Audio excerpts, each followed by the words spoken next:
too much. Now I turn it off when we're in the car. My solution is simple. I just don't do it. There are lots of ways to stop yourself and others from texting and driving. How will you stop? Tell us at stoptextstoprex.org. Brought to you by the National Highway Traffic Safety Administration and the Ad Council. It's the Big Finish of 2012 event going on now at Earls Dodge Chrysler Jeep in West Plains. Check out the 2012 Chrysler Town & Country van with seating for up to 7, DVD entertainment system, and an estimated 25 miles per gallon. Or try the capable and dependable 2012 Jeep Wrangler Sport and Jeep Grand Cherokee and Dodge Durango. Be sure to check out our inventory at earlsdodgejeep.com or just come see us at North Highway 63 in West Plains, where buying a vehicle is as simple as it should be. From the Point Weather Center for this morning, well, a patchy fog. Otherwise, it should be sunny today with a high near 60. Wind winds to 15 miles an hour. It'll be clear and cool tonight with a low of 38. Wednesday should be mostly sunny. Our high 62 is winds top 25 miles an hour. Showers and thunderstorms are likely Wednesday evening. Then rain is likely. We could have a thunderstorm overnight. It'll be mostly cloudy, a low 39. Look for a partly sunny Thursday with a high 43. I'm Rod Tanner, and for more information, check out our website, the all-new www.my1071thepoint.com. It's about the restoration of our republic. We want to educate, encourage, enable the power. We stand for integrity, honesty, self-reliance, self-defense, and most importantly, no compromise on our foundational principles. This is America's Voice Now. Find America's Voice Now on Facebook and at americasvoicenow.org. Here's Michael Evans.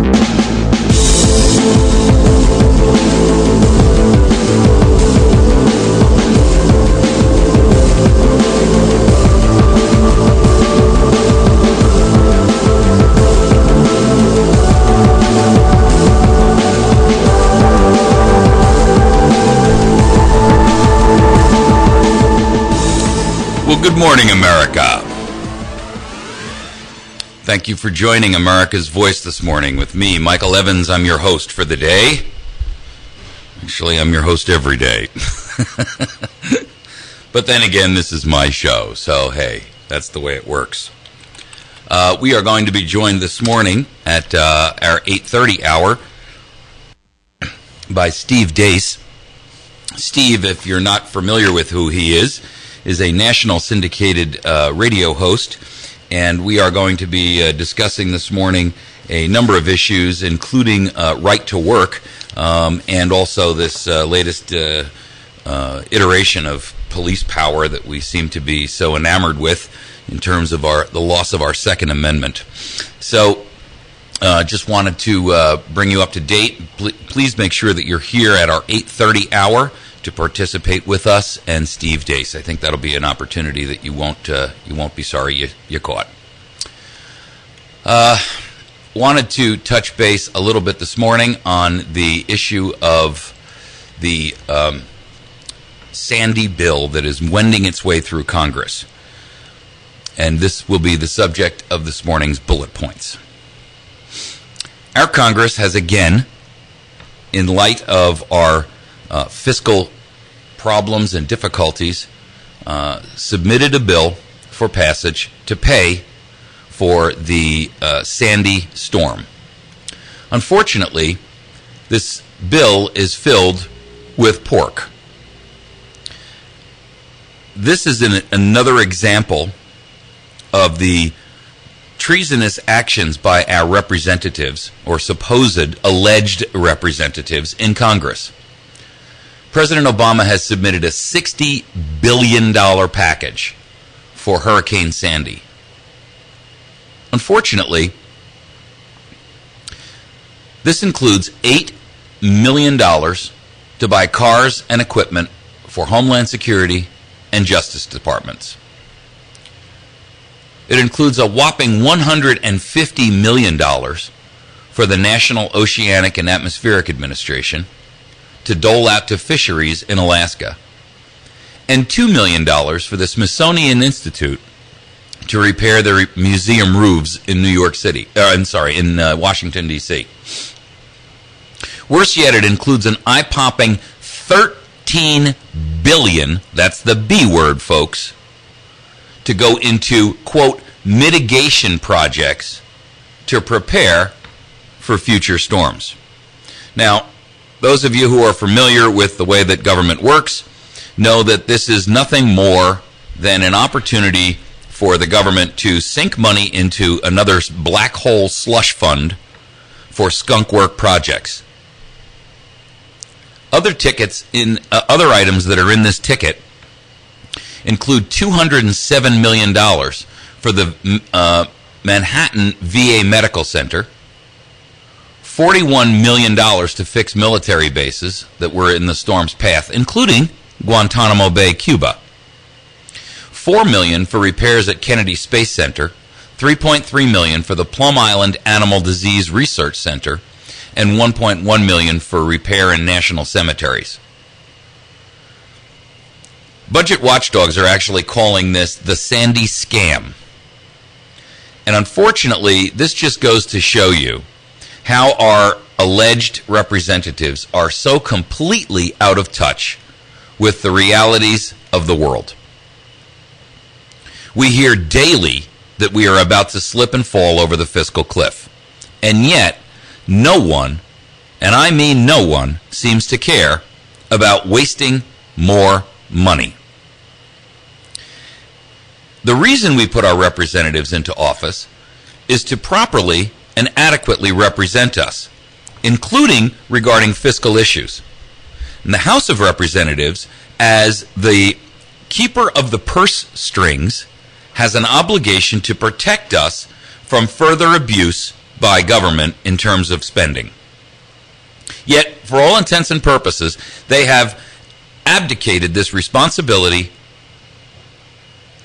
and betrayed their oath of office, not only to the Constitution, but also, and perhaps even more importantly, to the nation and their constituents. Folks, this is just another shocking example of government with our money run amok. Our Congress spends money like drunken sailors, and I apologize to all of the drunken sailors out there to associate you with that ilk. However, it's the best example that we can draw. It is absolutely shameful that our government would continue this wasteful spending in light of where we stand politically, financially, economically, and ideologically. Our nation is being torn apart, and they decide to waste our money. And that's the bullet points. I'd like you to give us a call here at 257-1111. This is our Wits End hotline, telephone hotline. Wits End is a local barbershop here, and you can get the best hot lather shave in West Plains. It's an old-fashioned atmosphere and conversation. Best darned haircut place in town. I go there myself. If you'd like to see the work he does, you can visit us live on America's Voice Now and catch a streaming shot. Don't look at my face, just look at my hair. He does mine. Great fella, good friend of the show, good patriotic American. Visit him at here on the Square in West Plains. And he's open 5 days a week, Tuesday through Saturday. Stays open late on Thursdays and Fridays.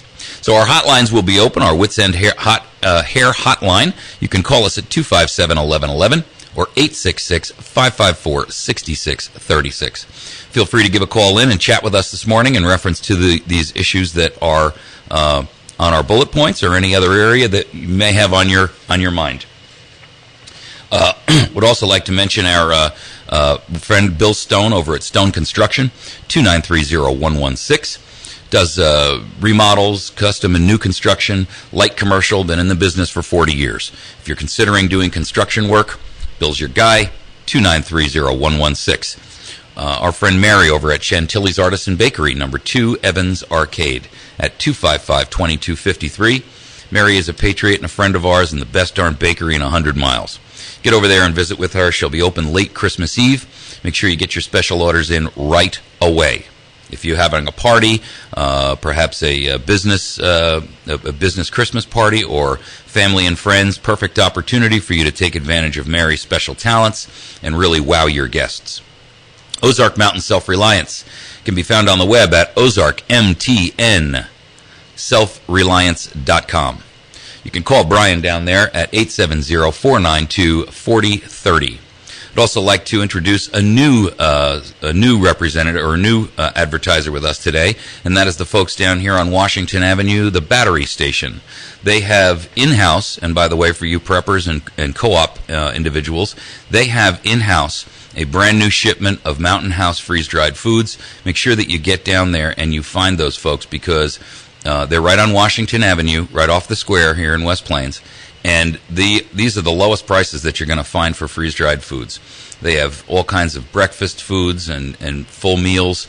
Basically, these cans are like the large coffee can. They're good until 2030, I think. So you'll definitely use them at some point in the future. Great opportunity for you to take advantage of the best prices that you're going to find anywhere.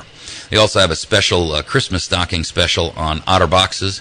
Make sure that you get down there and see those folks. It's the Battery Station, and you can find them on the web as well. We'll also have a banner on our website where you can click through and get to them, and feel free to take advantage of those folks. They are good friends of ours, and absolutely the best location around for that type of services. They also have a lot of great tactical gear, knapsacks, backpacks, that kind of thing. So if you're building a bug-out bag, get down there and see Kevin, a friend of ours. Okay, want to just touch base on our discussion this morning with Steve Deace. Steve is a nationally syndicated radio host who is really very instrumental in the Republic and Restoration movement. Steve is also a widely known expert on a number of political issues, including the right to work. And part of our Restore Missouri project includes the idea of passing legislation for right to work. Now, 24 other states have right to work, which is, if you're not familiar with right to work, it's the ability to allow individuals to choose whether or not they want to be a member of a union, and as opposed to mandatory union membership if you want that job. So what this does essentially is it takes the unions and tells them, in this state, you're not first. In this state, the citizen is first. If they feel like your union is going to be valuable to them, they can join it. If they don't want to join it, you can't bar them from having the job. The other thing it does is it allows them to withhold dues paid to the unions, which are then used for political contributions to support candidates that you as an individual just don't agree with. And I see every reason to starve the beast. So right to work is an absolute necessity. 24 other states have passed it, including Michigan just passing it the other day. Wisconsin just passed it. And you know that this is a good bill when you see people rising and collecting and the union screaming bloody murder about this. If they're screaming bloody murder, folks, that means it's a good thing. So make sure that you worked with us towards the right to work legislation, because it is absolutely imperative that our state have that. It is the only way that we're going to become economically viable to all of these corporations who are leaving the coastal states in droves to get away from legislation, regulation, and taxation. When they're leaving, they got to go somewhere. Let's not let them go to Texas and Oklahoma. Let's make sure they're coming right here to Missouri. We need the jobs. We're 50th in job creation, thanks to Jay Nixon and others. You're listening to America's Voice. We'll be right back. Hang on a minute. We're going to just pay the bills, and we'll be back in just a second.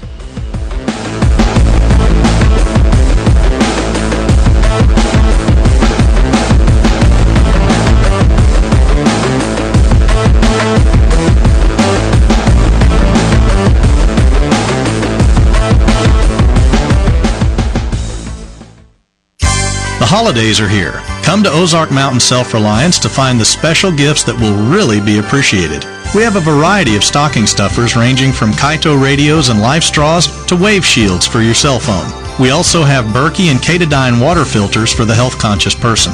Also, Wise Foods and Lodge cookware to make delicious meals for the whole family. Ozark Mountain Self-Reliance, located a half-mile east of Walmart on Highway 62 in Mountain Home. 870-492-4030. When it comes to bullying, don't validate, eliminate. Adults have the power to stop bullying in our schools. I'm Dennis Van Rokel, president of the National Education Association. It's up to us as educators, as parents, as adults, to stand up on behalf of bullied kids. Help us create safe, bully-free learning environments for all students. One caring adult can make all the difference. Be that adult and take the pledge at NEA.org/bully-free. A message from the National Education Association. America's Voice Now with Michael Evans.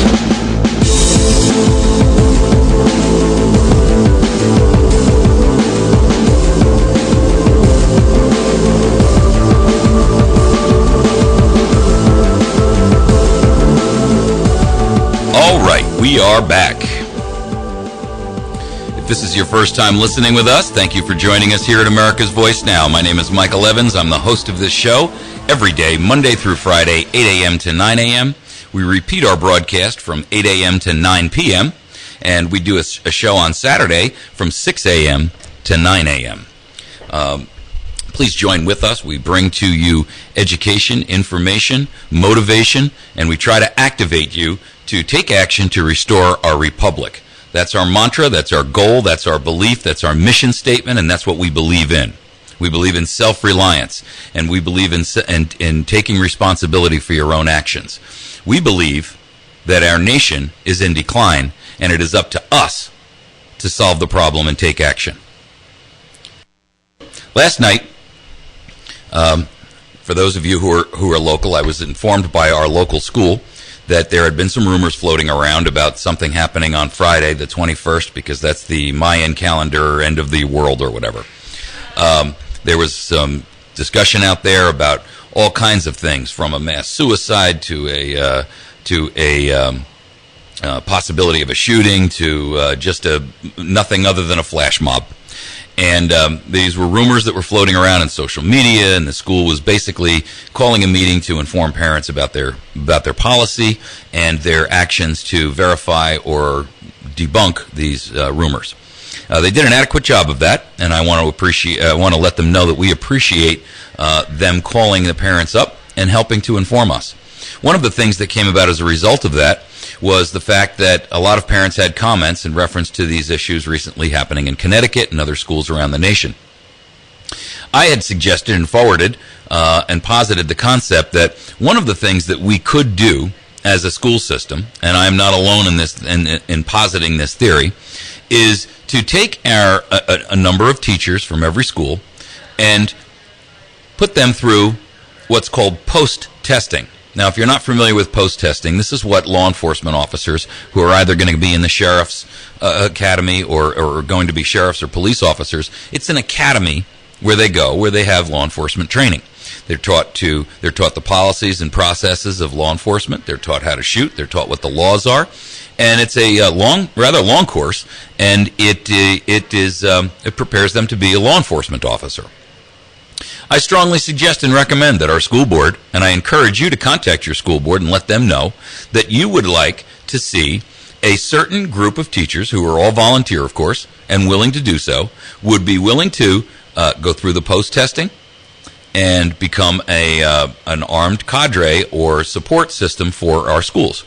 Now, I don't advocate that teachers run around with a bandolier of ammunition and a shotgun and a rifle on their back, but I do advocate that there be weapons held in a lockup facility in school and in strategic locations around the school, where teachers who are authorized, trained, vetted, and properly set up could access those in the event of an emergency. I believe that not only is this a good idea for here, but it's a good idea in schools across the nation.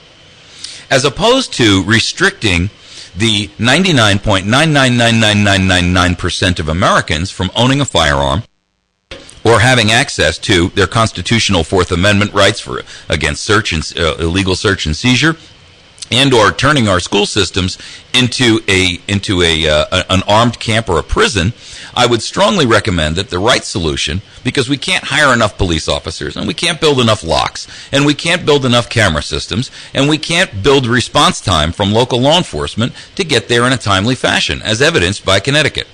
What we can do, however, is make sure that what we are doing is all of the creative and innovative ideas that we have. Now, this may require some state legislation change, and I understand that.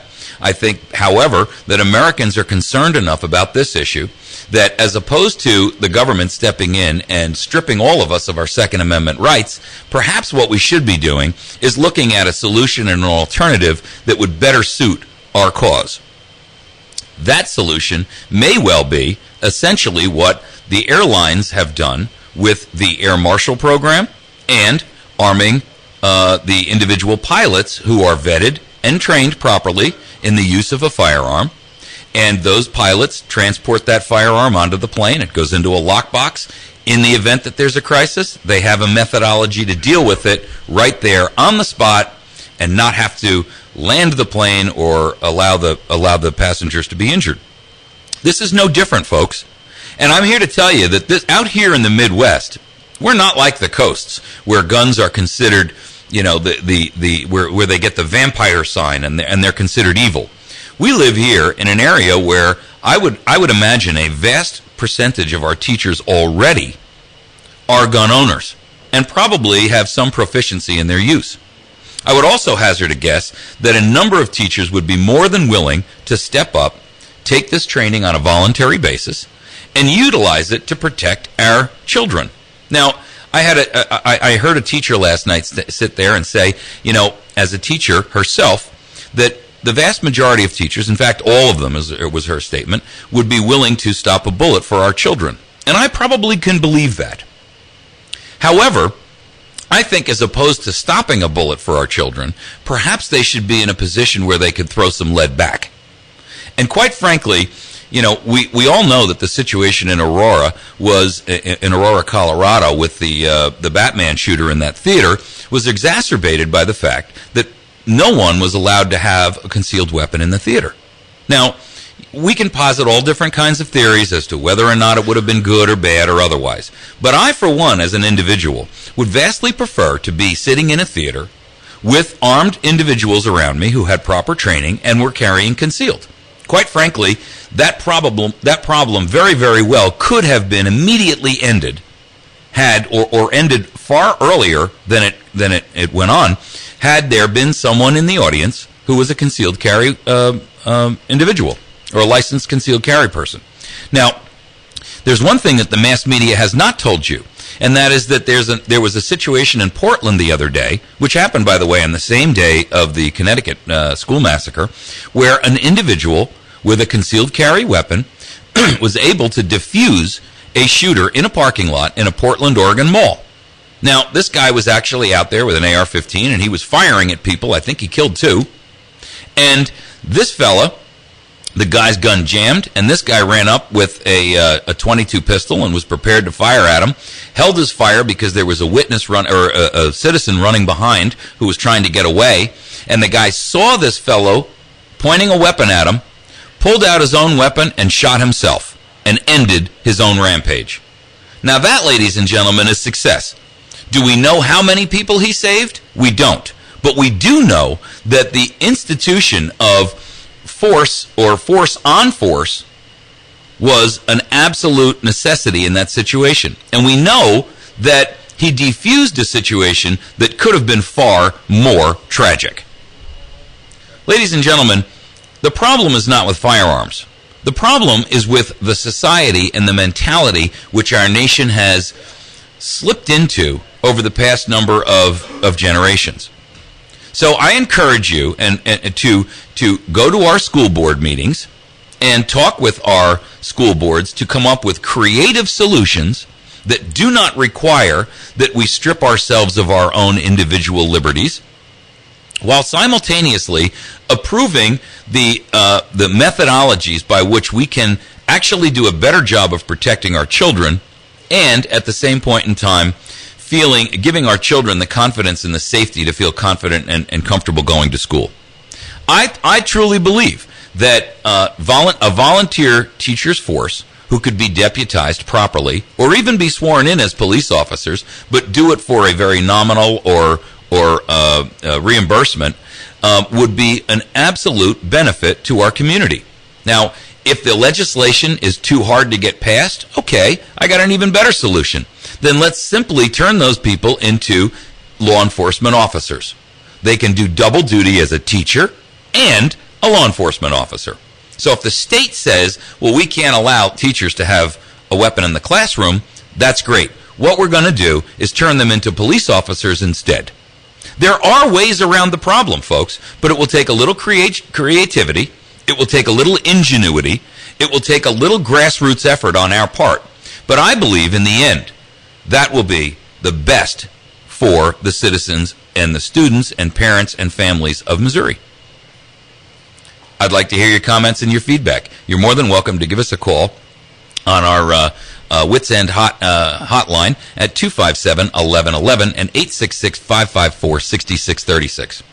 We're going to be joined by Steve Deace in just a couple of moments. After this break, Steve is going to chat with us about right to work, which I think is a critical issue here in Missouri, and one which, if passed, would open us up as a state economically to a boon of new industries coming back into our state or coming to our state for the first time. There are tons of businesses that are leaving California, and places like Connecticut, and places like New York, and places like New Jersey, and places like Massachusetts. They're pouring into Texas and Oklahoma, and that's because those are right-to-work states. We need right to work here in our state. It will open up enormous economic opportunity for us as a state, and we need the jobs. You're listening to America's Voice. Please visit us at americasvoicenow.org. Find us on facebook.com/America's Voice Now. Please like us on Facebook because it gives us an opportunity to share information and news with you. We'll be right back. Fox News Radio. I'm Chris Foster. Funerals in Newtown, Connecticut today for James Mattioli and Jessica Ricos, 2 of the 20 kids killed in Friday's shooting at their elementary school. Jack Pinto and Noah Ponza were buried yesterday. It was the saddest thing I have ever seen. Scott Taylor was at Noah's funeral. Newtown schools, except for that one, reopened this morning. There are plans to send those kids to an empty school in a nearby town. Signs of compromise toward a deal on avoiding a fiscal cliff. The president raising his threshold for higher tax rates to income over $400,000 a year. President Obama is also proposing to some of the GOP's demands for spending cuts on entitlement programs, such as curtailing future inflation adjustments for recipients of Social Security pensions. Fox's Kelly Wright in D.C. Gunmen kill 4 women working on a polio vaccination drive in Pakistan, which the Taliban claims is an American spy program. Fox News, we report, you decide. Great party, huh, guys? Yeah, it is. So much fun. If I do say so myself. Hey, did you know that birthday parties actually help build confidence in kids? Yeah, I did know that. Did you know that giving kids less sugar before bedtime helps them sleep better? Right, of course. Yeah, I knew that.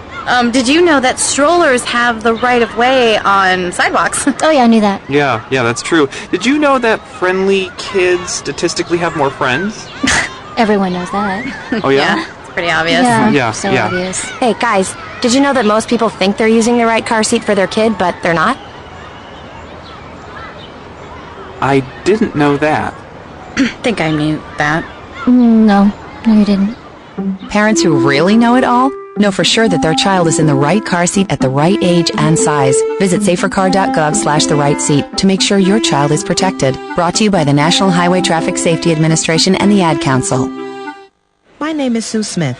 I'm 38 and I work at a graphic design company. And the teenage me would tell you, I wouldn't be into drawing and art if it wasn't for Big Brothers Big Sisters. My big sister showed me early on that I could do anything. And to the young me, that meant a lot. My big sister's name is Sheila, and Sheila is the reason that this 8-year-old grows up to have an amazing job as a graphic designer. Whether you donate money or time, you're helping Big Brothers Big Sisters help a child. Start something today at bigbrothersbigsisters.org. Brought to you by Big Brothers Big Sisters and the Ad Council. The big finish of 2012 is going on now at Earls Dodge Chrysler Jeep in West Plains. Come experience the new Dart Limited Sedan 6-speed automatic. The new 2013 Dodge Dart redefines performance with Alfa Romeo DNA, fuel-efficient powertrains, and Dodge's passion for performance. The all-new Dodge Dart is a thoroughly modern vehicle that's beautifully designed and crafted. Agile and fun to drive, and available with a turbo. Check one out today at Earl's Dodge Chrysler Jeep, North Highway 63 in West Plains, where buying a vehicle is as simple as it should be. From the Point Weather Center for this morning, well, a patchy fog. Otherwise, it should be sunny today with a high near 60. Winds to 15 miles an hour. It'll be clear and cool tonight with a low of 38. Wednesday should be mostly sunny. Our high 62 as winds top 25 miles an hour. Showers and thunderstorms are likely Wednesday evening. Then rain is likely. We could have a thunderstorm overnight. It'll be mostly cloudy, a low 39. Look for a partly sunny Thursday with a high 43. I'm Rod Tanner, and for more information, check out our website, the all-new www.my1071thepoint.com.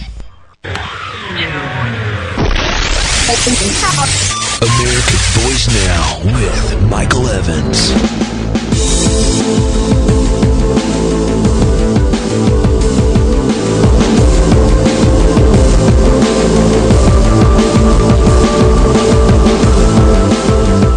All right, we are back. You are listening to America's Voice Now. My name is Michael Evans, and we are being joined this morning by Steve Deace. Steve is a nationally syndicated conservative talk show host and a political commentator. Good morning, Steve.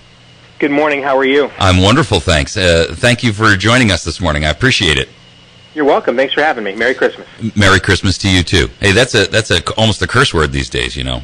It's making a comeback, actually. A lot of businesses are picking it back up again. It's I've noticed, I'm sure you guys have this brand where you live. It's a national brand, your holiday music station, the light music station in every city. Yeah. And you'll notice that this year their branding is your Christmas music station again. So it's starting to make a comeback again. I noticed that there seems to be, and it's graduated, but there seems to be a conservative wave that is starting to sweep the country again. And I think, I'm given encouragement sometimes that America is beginning to wake up. So one of the areas that I think that some other states have evidenced that is, as an example, Wisconsin and Michigan with the right to work issue. And I know you're heavily involved and very knowledgeable about that. We don't have right to work here in Missouri. And it has been a bit of a challenge for us in the sense that we really believe that a lot of large companies and small are leaving the economically and tax and regulatorily challenged states on both coasts, and we'd like to capture some of that, some of that business as it leaves, California or leaves Connecticut or Massachusetts or New York, and those states that do have right to work seem to be the obvious targets for those companies who are leaving. You keep hearing about Texas and the massive influx. What's your thoughts on that? Well, I think you can just simply look at the math. If you look at the most recent list of top 10 states, according to CNBC, of places to raise a family and to have a business, you'll see 9 of the top 10 states are right-to-work states. So that pretty much says it all, doesn't it?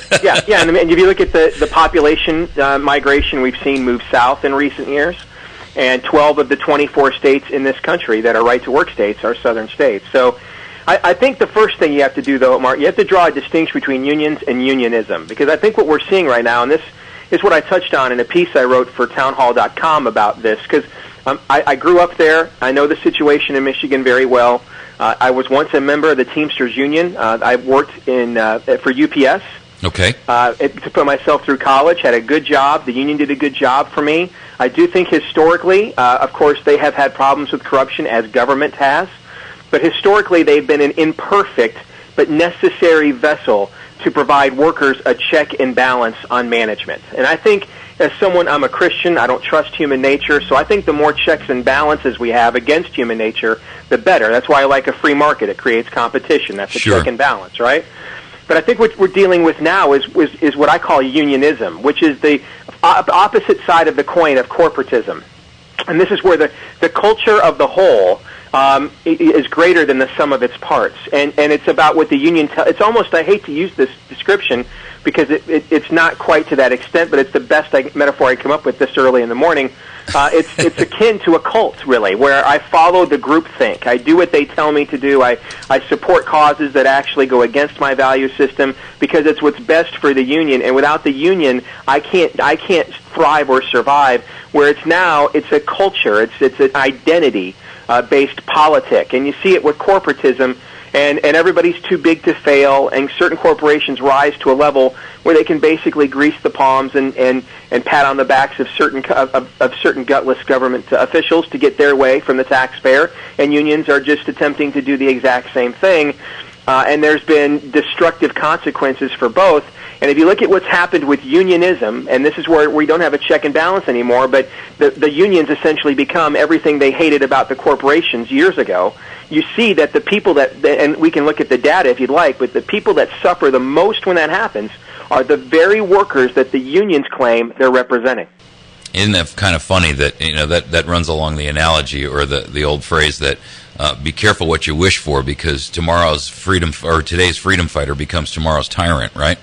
Exactly. I mean, if you just looked at Michigan, and one of the things I start off asking in my town hall piece is, one thing I think we don't do enough of is asking questions, and therefore we always feel like we're the ones that have to defend our value system, and the other side never does. So I mean, I would ask some questions. If I lived in Michigan, I would ask, your kids and grandkids, I represent that generation. Are they growing up, staying there, getting a job, and keeping your grandkids close by so you can see them? Well, the answer to that question is no. Michigan was the only state in the union that lost population in the 2010 census. Do folks understand that Detroit's population right now is the lowest it's been since 1910? Yeah. Which is before Henry Ford invented the assembly line. Right. I mean, if you look at education, only 7% of 8th graders in Detroit are reading proficient. Isn't that Florida amazing? And Georgia, it is amazing. Florida and Georgia are the only other top 10 populous states with worse graduation rates than what Michigan has. And if you look at the job creation record that they've had in Michigan, only once since August of 2008 has Michigan's unemployment been below 8.5%. 34 of the previous 50 months, it was at 10% or higher. And Mark, there was a pace there where they were 12% or higher in Michigan for 20 consecutive months in 2009 and 2010. And then you could also take a look at what's happened with, you look at where their personal income is. Michigan hasn't ranked among the top 30 states in per capita personal income since 2004. It hasn't ranked in the top 20 since 2000. It hasn't ranked higher than 17th since 1990, which is the furthest back I could find reliable data. And that's the same for a lot of these other unionism or forced compelled unionism states. Ohio's never been in the top 20 states in personal income in the last 32 years, or 22 years. Neither's Indiana, and Wisconsin's only done it twice in 1998 and 1999. Now, what do all of those states have in common? Well, until recently, they were all forced unionism states. Now, why does that happen? Well, because what you do when you lose jobs, people aren't going to keep working someplace when they're working for somebody else. Like what happens in California when you have 245,000 state workers making 30% more than the private industry workers that are their employers and provide their salaries. They're leaving. California this year now is going to take in, for the first time ever, it's going to lose more people than it took in, and it's losing most of those people to Texas. Right. Why? Because you're working for somebody else. I'm not working for me, and that's just human nature. Sure. And so when you see that happen, people in those states are going to say, or companies are going to say, what is the point of this? They're going to go where there's a better economic environment, and in those states that creates more jobs, creates more competition for workers, which creates more salaries and benefits as companies compete for the best human resources. And how do we know that? Well, if you look at it, job growth in right-to-work states grew at almost 4% from 1999 to 2009, and fell by 3% in forced unionism states. And from 1999 to 2009, personal income in right-to-work states grew by almost 29% compared to just 15% in forced unionism states. So the math and the data just point out that whenever you compel people to do something, and we see this with corporatism on the right, where you compel people to buy a product, like what you're seeing with health insurance in Massachusetts, or you compel people to belong to an association, like you're seeing with forced unionism, the people that suffer are the very people, those middle-class people, that everybody seems to be the most concerned about. Yeah, it's amazing. Well, I'll tell you what, we got a break coming up. Can you stick with us over the break? Sure. Great. Folks, you can get to Steve's website by going to stevedeace.com. Now, I'm going to spell that last name for you because it's pronounced differently than it's spelled. It's Steve, SteveDeace.com. That's Steve, SteveDeace.com. D like Delta, EACE. Steve has a book up there called We Won't Get Fooled Again. You can get your autographed copy by visiting him, and I believe, Steve, it's $10 or something, right? Plus shipping? Just $10, yes. Outstanding. This is a great book, folks. We won't get fooled again. And I would encourage you to get over there and learn more about Steve, what he does, and get a hold of his book. In fact, as I recall, Mike Huckabee has a pretty good comment for you. He says, if you have courage and convictions, your new soulmate will be Steve Deace. He delivers. And you gotta encourage that or appreciate that from Mike. So, well, I consider that absolutely high praise. No question about that. Thank you. Absolutely. So, folks, get over to Steve's website. Again, it's Steve Deace, and that's spelled DEACE.com. We're going to take a quick break. When we come back from this, Steve, I'd like to talk to you a little bit about the issue of we recently met our House Speaker, and he told us that while we have a bulletproof or override-proof House and Senate, they weren't going to pass right-to-work legislation here because the governor won't sign it. We have a Democratic governor. And I'm thinking to myself, so then explain to me what's the point of having a bulletproof and veto-proof House and Senate if you refuse to use it? It's like standing there in the middle of a firefight and saying, well, I got this gun, but I'm not going to shoot it yet. I'm going to save it until the bitter end. What's the point? So, I'm a little disturbed about that kind of thing, and I'd like you to maybe help us understand a little bit about what we can do to help drive that activity and that behavior in our legislative representatives. We have a project here called Restore Missouri, and we try to drive legislative initiative, and that's one of the things that it's on our agenda is our a drive towards right to work, among others. So when we come back, if you could just touch base with us and chat on that a little bit, I'd appreciate it, and I'm sure our listeners would as well. Would love to. Folks, you're listening to America's Voice Now. My name is Michael Evans. Our special guest this morning is Steve Deace. Steve is a nationally syndicated conservative talk show host and a political commentator, and he's got a great website. I encourage you to get out there and visit it. It is stevedeace.com, and that's spelled D-E-A-C-E. We'll be right back.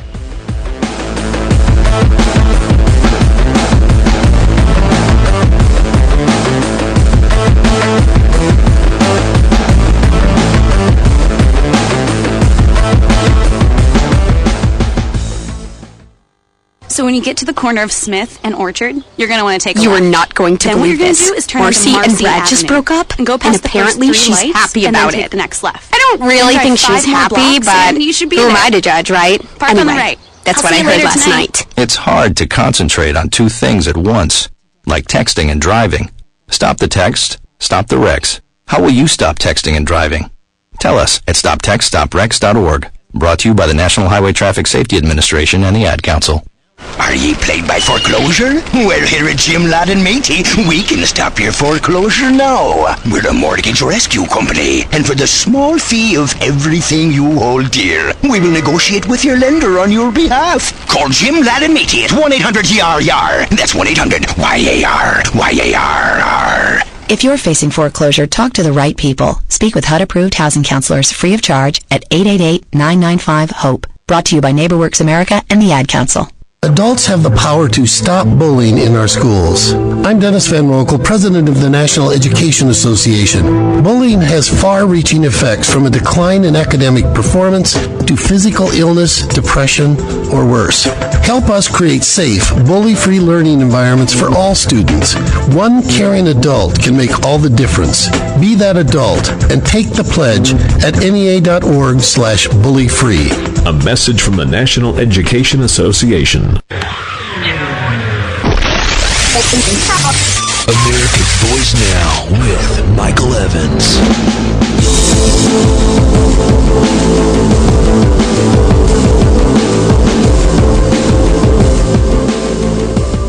We are back with our special guest, Steve Deace. Steve is syndicated on the radio across, I think it's about 50 or 53 stations, right, Steve? Yep, it's 53 stations, which we think, including 3 in top 10 markets. So we think that's not bad for a show that started back in December 5th, 2011, just a year ago. Outstanding. That's great news. And you just landed D.C., if I'm not mistaken, right? Yep, we just started in D.C. on last Tuesday, so a week ago, for 3 hours live. And if there's ever a place that could that needs to hear the conversation we're having right now, I'm thinking that's probably it. So. That is the absolute truth. Yeah, I wish we were in Jefferson City here in our state, because that's our state capital. And boy, these guys need to hear this message. You know, when we have a new Speaker of the House for our state house, and they just recently did a tour. And during that tour, I asked him about right to work and what his plans were for it, and he said, "Well, we have a veto-proof House and Senate, but our governor won't sign it, and so instead of passing right to work, we're going to try to pass another piece of legislation which gives union members the right to state that they want their money not to be directed to political campaigns as a half-step measure." My approach is I think that's foolhardy. If we've got a veto-proof House and Senate, let's use the weapon we have. And I'm a little disturbed, actually, that they're sitting there with the lifeline, and yet they're unwilling to throw it into the water for some reason. I don't quite get that. Well, that's because this is the Republican Party, unfortunately, Michael. I think the reality is the Republican Party has a motto. And it's surrender now before it's too late. I mean, you've got... I'm going to use that. You've got John Boehner up there negotiating with himself. John, it's like the opening scene of Fargo, where William H. Macy's the sleazy, car salesman that tries to get you to buy that stuff that'll take care of the exterior of your car that never really does. It's a total scam, right? Right. And instead of a good salesman who says, "Listen, man, we got a good deal on this. You did good by me. You don't need this. Armor All for $2.99 will take care of your interior just fine." Okay. He tries to milk it out of him. John Boehner's the guy that says, "Hey, not only that, I should pay more for that. Wait, that sticker price, I should pay more than the sticker price for that new car." He's up there negotiating with himself. He's now telling the Republicans, "Hey, I'm going to Plan B on the fiscal cliff," when Obama, who legally has to submit a budget, hasn't actually submitted Plan A. Right. Okay. So, and not to mention in 4 years. Exactly. We've never had a budget during his administration. This is what and not even when the Democrats were in control of Congress either could he get a budget. So this is what you're dealing with there in your capital. We deal with it in the capital where I live, and I've talked to conservatives around the country, and the reality is that what happened in Michigan is and when I say we in the grassroots, we forced right to work on them. The grassroots patriots took over the Michigan Republican Party after the 2010 elections, when Rick Santorum when Rick Santorum essentially tied Mitt Romney in the delegate count in that primary up there earlier this year. Yeah. Saul Anousis, the chairman of the Michigan Republican Party, convened a meeting of the Michigan Republican Party, changed the party rules after the primary so that his boy Mitt Romney would get more of the delegates. Those people responded at the state convention by firing Saul Anousis and replacing all of his people. Those people then went to the Republicans after this last election in the legislature, many of whom they had gotten elected in the legislature they just convened, and they said, "You're passing right to work, and we're doing it right now." And the only reason Rick Snyder, who's a gutless governor, who's going to veto legislation that would protect some kids who's in schools, who's already vetoed voter ID laws. I mean, why is it so controversial to say that you have to show the same identification to vote that you have to show to get your kid registered for Little League? Why is this so controversial? Okay? Exactly. But what they did is they forced it down his throat, and they put it on his desk so that he had to sign it. And what you're going to have to do, and we're going to have to get into a different mindset. We have to get out of this mindset that it's the perpetual Reagan coalition and we're all one big happy family. That was 25 years ago. Yeah. You're dealing now with just like there are two separate countries living under the same flag right now in America, there are two separate parties running under the same organization in the GOP. One is a party of control, of controlling the agenda, controlling its base, where they're more interested in running a party than they are in running a state or a country. Right. And the other are people like you and I who are afraid of our very way of life, who don't understand what the point of possessing power is if you're not going to wield it and do stuff with it with an agenda. And you can say what you want about Democrats. They have an agenda, good or bad, most of it bad, but they actually want to do stuff. They want to win to do something other than just to maintain power perpetually for their donors. Right. And so you're going to have to force this on your Missouri legislature. And in the end, there's only one language all of these people truly understand, and it's the language of primary. And if you look around the country in the 2010 and 2012 cycles, 100 Republicans have lost primaries, Republican incumbents around the country. That is a breathtaking, unprecedented number. Yeah. And you got John Boehner up there right now is recruiting more primary candidates for 2014 as we speak. So I think that's really, people are going to have to get out of this binary system, out of this mindset, well, that's, it's a little bit like Terrell Owens talking about Tony Romo a few years ago. That's my team. That's my quarterback. You got to get out of that. It's not your team. They're not on your team. They may be wearing the same jersey, but in the end, you know a tree by its fruit. You look at what not people say, what they actually do. Mm-hmm. If you have the votes that are veto-proof to get that agenda done, and they won't do it, bam, they're just not on your team. That's the bottom line. I can tell my wife all I want. I love her. If I slap her around all the time and cheat on her, it doesn't really matter what I say at that point, does it? Well, what kills me is that when we got concealed carry here in this state some 7 or 8 years ago, the governor vetoed it, and we overrode his veto. So, we know it can be done. And here these guys are sitting here with, a loaded gun in the middle of the war, and they're refusing to take it out and do something to help the effort. Well, it's not a question of can't, it's a question of won't. And those are two totally different things. And here's how the process works. You run up right to work, and you make your case to the people of Missouri why you need it. He vetoes it. You try to override his veto. If that doesn't work, then you take the best deal you can get, that's positive incrementalism, and you take this other bill. I have no problem with incrementalism. A lot of people think that I do. I don't. However, defeatism is not incrementalism. Right. Surrendering before the shots are fired here, that's not incrementalism, that's surrender. Accepting Plan C before you've even submitted Plan A is just foolhardy. Yes. And that's why Obama's never submitted a plan, Michael, because he knows he doesn't have to. Right. Because he's dealing with Mitch McConnell and John Boehner have been up there since 1986.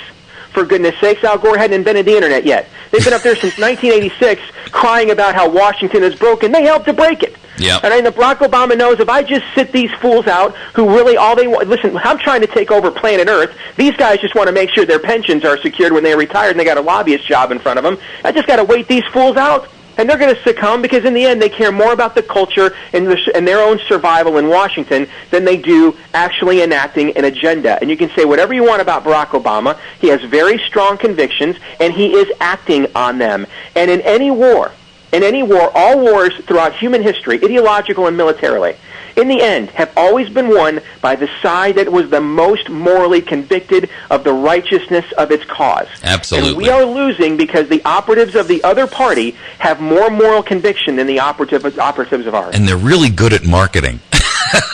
And that comes with moral conviction. If you believe in your product, you will market it. Exactly. The leadership of the GOP doesn't believe in its own agenda. No, that's right. They don't have an agenda. This is why you see them go after us.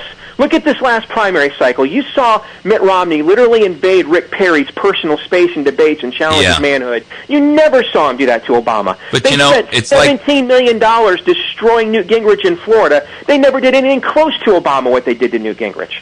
These guys, it's like they got a car that only turns to the left, and so they just consistently end up going around in circles. And it's just beyond comprehension that our Republican Party has really, for all intents and purposes, lost its focus and lost its direction, and doesn't have an end. They don't have an end goal to focus on, and it's because they really don't know what they want anymore. They don't know what they want to be when they grow up. And, unfortunately for us as Americans, it's really costing us an enormous amount in terms of our nation, the fabric of our nation, our morality, and quite honestly, it's in my opinion, the most detrimental thing that they can do. So, hey, I want to thank you very much for joining with us this morning. I'll touch base with you, and perhaps you'd love to come on to our Saturday show one morning. But I'll be happy to give you a shout and touch base with you after the show today. And I want to very much thank you for joining with us. I'll make sure I give out your web information again. You're welcome, Michael. God bless. Merry Christmas. Thank you. You too. Merry Christmas to you. Okay, folks, so that was Steve Deace, and Steve can be found on the web at stevedeace.com. stevedeace.com. That last name is spelled D-E-A-C-E. I'll have a web link up there for you folks today. Make sure you get a hold of his new book, We Won't Get Fooled Again. I think it'll be a good opportunity for you to hear him and read his positions on issues. He's actually quite well regarded in political circles, and I think you'll get a kick out of his positions. So, do want to touch base tomorrow. We are going to have Dr. Bart Rossi on. Dr. Bart Rossi is a psychologist who specializes in talking about things, including issues on random shooters, and so we're going to have him in here to kind of give us a psychoanalysis of that type of situation. I think it'll be advantageous for you to hear it. Please join us tomorrow.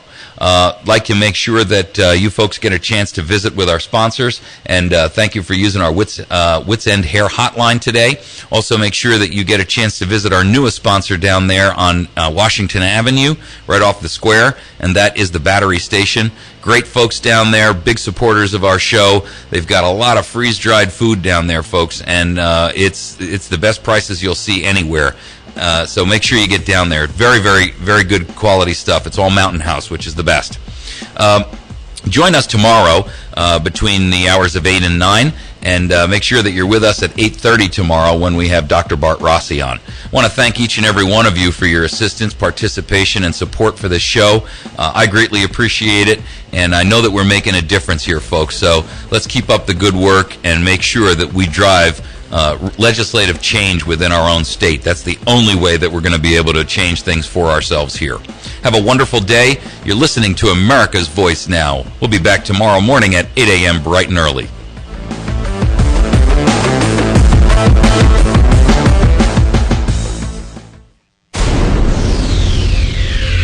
107.1